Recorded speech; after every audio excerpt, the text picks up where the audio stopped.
ছোলা ভুনা করতে তো সবাই পারে, কিন্তু আমরা যেভাবে তৈরি করি আর হোটেলে যেভাবে তৈরি করে একটু পার্থক্য আছে। তো সেটাই আজকে শেয়ার করব, আশা করি ভিডিওটি শেষ পর্যন্ত দেখবেন।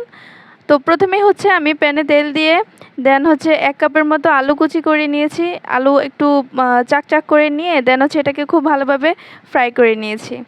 একটু সময় নিয়ে ফ্রাই করতে হবে যাতে সবগুলো আলুই সমানভাবে গোল্ডেন ব্রাউন হয়ে যায়। এখন অ্যাড করব হচ্ছে 1 কাপের মতো পেঁয়াজ কুচি। এখন পেঁয়াজ কুচিটাকে খুব বেশি ভাজবো না, হালকা একটু ভেজে হচ্ছে দিয়ে দিব হলুদ গুঁড়ো। হলুদ গুঁড়োটা যাতে পুড়ে না যায় তার জন্য আমি এখানে সামান্য একটু পানি অ্যাড করে দিলাম।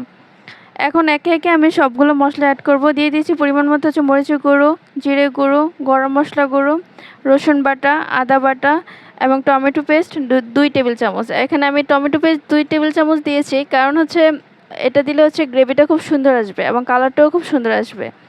এখন স্বাদ অনুযায়ী লবণ দিয়ে দিলাম। মশলাটাকে খুব ভালোভাবে কষানোর জন্য সামান্য একটু পানি দিয়ে আমি মশলাটাকে বেশ কিছুক্ষণ কষিয়ে নেব। যখন মশলাটার থেকে তেল ভেসে উঠবে তখন হচ্ছে আমি আগে থেকে ভেজে রাখা আলুটা অ্যাড করে দিলাম এবং আগে থেকে সিদ্ধ করে রাখা 2 কাপের মধ্যে হচ্ছে ছোলা দিয়ে দিলাম। এখন ছোলাটা এবং আলুটা খুব ভালোভাবে ভুনে নেব।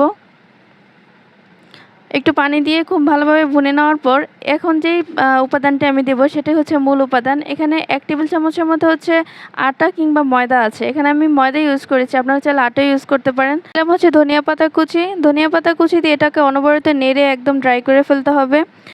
আটা ইউজ করার ফলে হচ্ছে এক্সট্রা যে পানিটা থাকবে ওইটা থাকবে না, ছোলাটা খুব ড্রাই থাকবে এবং খুব দীর্ঘক্ষণ নর্মালে রেখেও এটা ভালো থাকবে। তো আজকের রেসিপিটি যদি ভালো লাগে থাকে লাইক, কমেন্ট, শেয়ার দিয়ে পাশে থাকবেন। আল্লাহ।